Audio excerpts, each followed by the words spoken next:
Bem-vindos ao Grupo Marcos, eu sou Carlos Luiz e estamos no programa Nova Geração 176.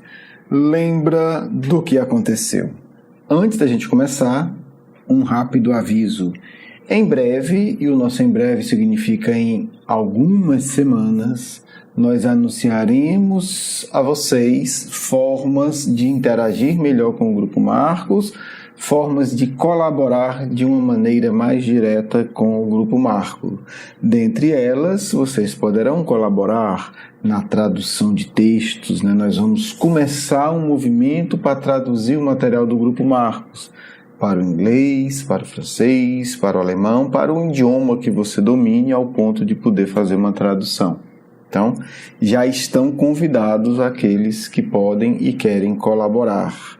O pagamento é muito bom, trabalho e alegria, pagamento espiritual, né? Então a gente vai montar aí uma equipe de voluntários para enfrentar essa tarefa, né? Hoje nós temos vários livros, a série Se a Humanidade Falasse, por exemplo, está já com 10 livros publicados, mas nós não temos nenhum livro traduzido nem para o inglês, nem para o francês, nem para o alemão, nem para o esperanto da série Se a Humanidade Falasse, por exemplo. Não temos de nenhum. Temos apenas uma tradução, que a gente ainda vai trabalhar nela, do meu amigo Eurípides para o Esperanto. Então, por favor, quem possa, quem queira ou quem conheça alguém que acha, né, que vai se interessar, por favor avise. Teremos outras coisas, teremos atividades de divulgação, teremos formas de colaborar na própria internet, enfim. Vão surgir as formas, a gente vai apresentar de uma maneira organizada e desde já peço que aqueles que queiram já orem, já criem uma sintonia com a gente, com a equipe espiritual, para que a gente possa desenvolver esse trabalho. Todos são bem-vindos, todos têm talento, né? Postar no Facebook, enviar e-mails, enfim, colaborar das mais diversas formas. Todos são muito bem-vindos. Bem, depois a gente faz aí uma lista mais ampla, né? Mostrando pelo menos algumas dezenas, talvez uma dezena de formas de como colaborar, além de você pode colaborar com ideias. Eu acho que a tal ação pode produzir bons frutos. Isso também é muito bem-vindo. Bem, chega de conversa, cuidemos da vida. Tem uma história muito interessante aqui, que eu não sei se é verídica, mas a moral dela é, né? Dizem que certa vez alguém perguntou ao sábio Galileu Galilei quantos anos tem. Ele pensou e disse 8 ou 10, em evidente contradição com a sua barba branca. Mas logo explicou: tenho, na verdade, os anos que me restam de vida, porque eu já vivido não os tenho mais. É uma percepção do tempo. Vamos agora para outra, Cecília Meirelles. O vento do meu espírito soprou sobre a vida, e tudo o que era efêmero se desfez, e só ficastes tu, que és eterno. Mudou muito, né? Mas isso é justamente para causar um choque de percepção. Como é que nós lidamos com isso? O passar do tempo. E em particular, que é o nosso tema de hoje, como é que nós vamos lidar com o fator tempo quando nós desencarnarmos? Como é que vai ser isso? Kardec abordou isso. Como é que nós vamos lidar com o fator tempo, memória? Vocês já imaginaram que coisa interessante? Eu sempre vejo assim, seja por imaginação, seja por algumas lembranças. Sentado no banco de uma praça, de uma colônia espiritual, onde é possível ver o planeta Terra, pensando como foi a minha vida. Você vai viver isso de um jeito ou de outro. Pode ser que não seja no banco de uma praça, enfim, mas todos nós vamos olhar para a Terra em algum momento e vamos recordar a nossa existência corporal. Né? Kardec, olha, a gente muitas vezes discute muito a questão da regressão, né? Que tem seu motivo e é interessante, Kardec também discutia. Mas Kardec, aqui na questão 304 do Livro dos Espíritos, segunda parte, ele vai perguntar o seguinte: tudo bem, a gente está aqui, tem toda essa questão de lembrar um pouco, de não lembrar, de ter os impulsos e etc. E ele estuda. Mas depois ele muda a questão. A pergunta é: o espírito se recorda da sua última existência corporal? Podia não recordar. Né? Quando eu e você estivermos no mundo espiritual olhando para a Terra, a gente vai dizer: eu fui o fulano, eu fiz isso, eu nasci em tal cidade, eu estudei em tal colégio, eu trabalhei em qual empresa, eu fui dono de casa ou dona de casa, né, em tal período da minha vida. Resposta dos espíritos: sim. Quer dizer, tendo vivido várias vezes como homem, né, como ser encarnado, lembra-se do que foi. E eu te asseguro que às vezes ri com pena de si mesmo. Então, o que é que ele está dizendo? Ele lembra, nós vamos lembrar, vamos olhar, só que nós vamos olhar de um outro ângulo. E às vezes a gente vai dizer: nossa, como eu fui besta. Meu Deus, tanto tempo dedicado a tanta coisa sem a menor importância, né? Como diz aqui a Cecília Meirelles, né? O vento do meu espírito soprou sobre a vida e tudo que era efêmero se desfez.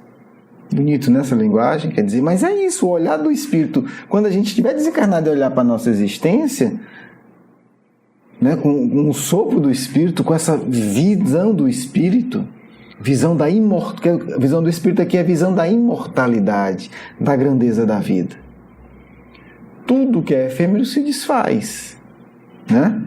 E a gente vai rir com pena da gente muitas vezes. Nossa Senhora, 10 anos me dedicando a isso.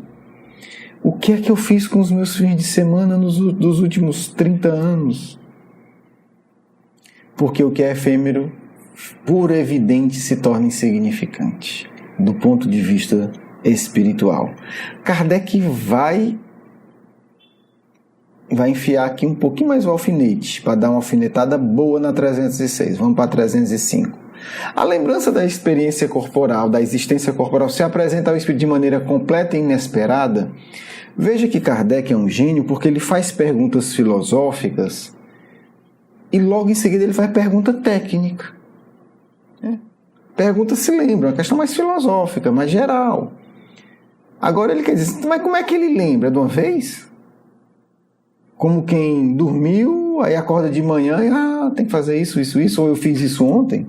Os espíritos vão dizer, logo depois da morte, sim, é instantâneo praticamente, os espíritos respondem: não. Ele retoma a lembrança pouco a pouco, como alguma coisa que surge do nevoeiro à medida que fixa sua atenção. Então, há aí o poder do espírito em despertar a própria memória. É um tema discutido em várias questões.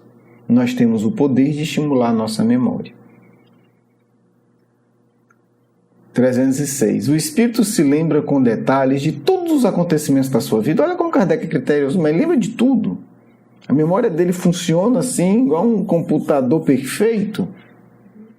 Eu quero lembrar o que eu fiz dia 3 de março de 2001. Eu quero ver todo esse dia, eu quero saber tudo o que aconteceu nessas 24 horas. É isso que Kardec está perguntando, né?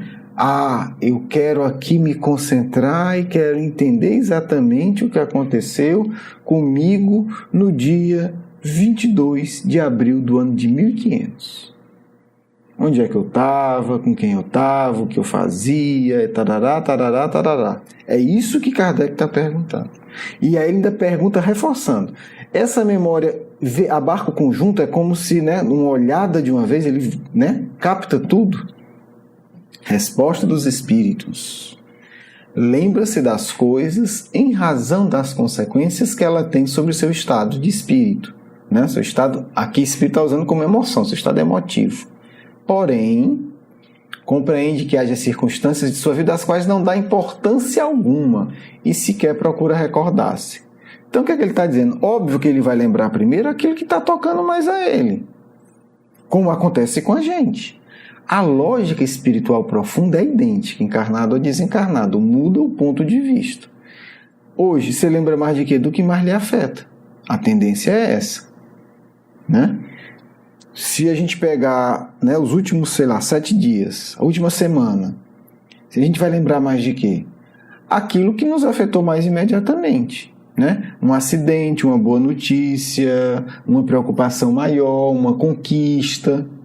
Você não vai lembrar, porque nesse dia eu escovei o dente de tal maneira. Ah, não, naquela hora que eu estava escovando, caiu a pasta. Não é o normal. O normal você vai lembrar o que afeta mais. Mas Kardec vai no detalhe. Mas se quisesse, ele poderia se recordar? Olha aí que interessante. Tudo bem, entendido. Você vai lembrar o que lhe afeta mais, o que chama mais atenção. Mas se você quiser, você pode? A pergunta que eu fiz. Eu posso, estando... Tudo isso aqui tem um negócio chamado equilíbrio espiritual, né? Não é evolução, é equilíbrio espiritual. Eu posso, estando espiritualmente equilibrado, depois que eu desencarnar, lembrar o que eu estava fazendo no ano de 750, no primeiro dia do ano de 750? Essa é a pergunta. Resposta dos espíritos. Pode lembrar-se com detalhes e de todos os incidentes mais minuciosos, quer sejam de acontecimentos, quer sejam dos seus próprios pensamentos. Porém, quando isso não tem utilidade, ele não faz. Óbvio, né? Passar 300 mil anos lembrando. Mas os espíritos agora foram bem detalhados. Quer dizer, eu posso e você, desencarnado, nós vamos poder lembrar o que nós pensamos no nascer do dia do ano 725, na primeira manhã. Não só o que aconteceu, não só onde nós estávamos, não só com quem estávamos, não só como estávamos vestidos, não só qual era o nosso estado emocional, mas também o nosso pensamento. É extraordinário ser espírito, né, gente? Melhor que ser computador. Obviamente são conquistas espirituais, mas é perfeitamente possível e permitido. Nada impede isso. Nada o impede. Aí vamos para B, estamos finalizando a 306. Ele entrevê o objetivo da vida terrestre com relação à vida futura? Nós desencarnamos. Estamos no banco da praça, olhando para a terra, lembrando o que aconteceu. Quando a gente estiver lá, a gente vai entender os acontecimentos da nossa vida, que os principais acontecimentos da nossa vida se realizaram para que a gente crescesse espiritualmente. A gente vai entender, eu vou olhar e dizer, vale, quer dizer que no ano de 2003 aconteceu esse negócio aqui, foi para mim aprender aquilo? Vale, ó, em 2007, aquele acidente foi um resgate, podia ter sido até pior, mas até que eu estava melhorando, foi isso. E aí, esse acidente era para mim aprender a ter paciência. Para mim não criar uma ilusão que eu estou acima das pessoas. Ah, quer dizer que aquela promoção que triplicou o meu salário em 2010 era uma prova que eu pedi para ver se eu tinha aprendido a ser equilibrado numa situação mais confortável? Então a gente vai fazer... É isso que Kardec está perguntando, né? Quando a gente está desencarnado vendo o que aconteceu, a gente, né, entende essa relação? Ou é só um filme que não tem nada a ver? Certamente, respondem os espíritos, ele vê e compreende bem melhor do que quando na vida no corpo. Compreende a necessidade de purificação para chegar ao infinito e sabe que em cada existência deixa algumas impurezas. Essa pergunta poderia ter sido respondida pela Cecília Meirelles, né? Vamos ver se não cabe a resposta. O espírito desencarnado, ele entrevê o objetivo da vida terrestre em relação à futura, ele entende essa relação. Vamos ler de novo o poema que é curtinho, né? O vento do meu espírito soprou sobre a vida, e tudo que era efêmero se desfez, e ficaste só tu que és eterno. É isso. Quer dizer, é a mesma coisa. O que está dizendo aqui? Quando a gente desencarna e está à luz, a gente compreende o valor de cada coisa de forma diferente, né? Quando a gente tem essa visão, a gente diz, não, olha, o importante da encarnação é a purificação emocional. O importante da encarnação é o tornar os meus sentimentos mais sutis, mais poderosos, mais elevados. O resto é resto. O resto é resto. Ah, mas eu fui rico, eu fui pobre, eu fui famoso, eu fui não sei o quê. Tá claro que isso afeta quem está aqui. Mas quando vem a luz do Espírito, o que é efêmero se desfaz. E o que fica é a verdadeira conquista que é eterna. O que é eterno? É a purificação dos nossos sentimentos. É a nossa elevação. Isso é eterno. Se você olha para a encarnação atual e desencarna e diz, poxa, eu conquistei isso, é eterno. Então isso é o que fica. O resto são circunstâncias que podem ser confortáveis ou desconfortáveis, mas são sempre favoráveis. E aí é que eu quero concluir. As nossas circunstâncias atuais, elas são confortáveis e ou desconfortáveis, mas sempre favoráveis à nossa purificação emocional. Sempre. Uma situação desconfortável, ela é sempre favorável à minha ou à sua purificação emocional. Uma situação desconfortável também. Se a gente vai ter a sabedoria de utilizá-la para nos purificarmos, é o livre-arbítrio. Mas é sempre favorável. Bem, estou já me esticando um pouco mais. Depois a gente vai continuar nessa discussão com uma outra experiência interessantíssima, essa registrada na Revista Espírita de um desencarne de um espírito muito interessante, que teve aí uma experiência inusitada, digamos assim. Mas aí é o próximo programa. Um grande abraço, um grande beijo no coração. Vamos à nossa segunda parte. Que o Cristo possa iluminar nossos corações nesse instante, nos trazendo paz, acima de tudo, confiança. A confiança que constrói a verdadeira harmonia. A harmonia não é estado de fragilidade emocional. A harmonia é o fruto da confiança profunda no Pai Criador, que protege, que cuida de cada pequeno detalhe para que todos os seus filhos conquistem a própria felicidade.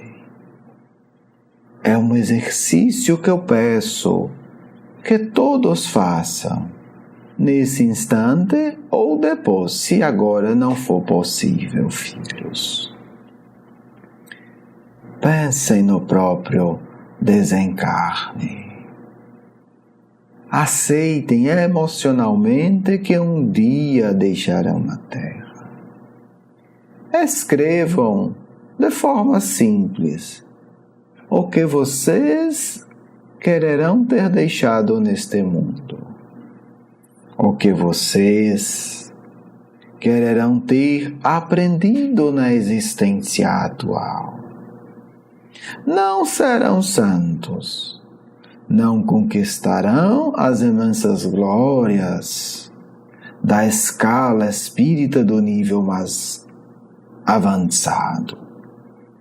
Mas vocês conseguirão muito se tiverem objetivo firme e claro. Que quero conquistar? Que sentimentos devo educar? Como posso me esforçar para lidar com as minhas impurezas? Como posso melhorar a minha forma de viver? Filhos, a pior ilusão da matéria, que ela muitas vezes, por negligência vossa, instala em vossos corações, é a da eternidade física. Não ocorrerá, filhos. Vocês terão ainda muitas e muitas existências, milhares de desencarnes, Comecem hoje entendendo isso com o coração. Um dia haverá um corpo que vocês olharão. E esse corpo será o seu. Um dia haverá uma despedida. E você será a pessoa que parte. Um dia haverá um reencontro seu com os amigos da pátria espiritual. Preparar-se atentamente, preparar-se abnegadamente é muito mais importante do que eu poderia dizer aqui. Todos os dias, milhares de vocês encarnados chegam a nosso mundo como baratas tontas, como loucos desvairados, como seres apavorados. Mas vocês, espíritas, não podem continuar desencarnando assim. É muito triste, porque aqui se revela o ser emocional. Então o que interessa é a luz cultivada no coração, a confiança desenvolvida no Pai amoroso, a certeza de que a luz protege e protegerá aqueles que a buscam em todos os planos da existência. Aquele que isso faz conquista uma paz imensa e desfruta de alegrias inimagináveis no mundo sombrio como é a Terra na atualidade. Pensem nisso. Um dia o corpo morto será o seu. Um dia a sua consciência resplandecerá com a abnegação vivida, ou se encolherá vergonhosamente pelas trevas alimentadas. Filhos, todos vocês, sem nenhuma exceção, podem desencarnar muito bem. Preparem-se. Amém. Lutem contra a visão limitadora da matéria. E vocês terão muita felicidade ao chegar aqui na pátria espiritual. Muita paz do amigo espiritual de sempre. Quero agradecer o seu carinho, a sua atenção e para conhecer mais do nosso curso Educação Espírita, um convite à juventude, do nosso programa Nova Geração e os nossos livros, por favor visite o nosso blog grupomarcos.com.br. Você é muito bem-vindo. Um grande abraço.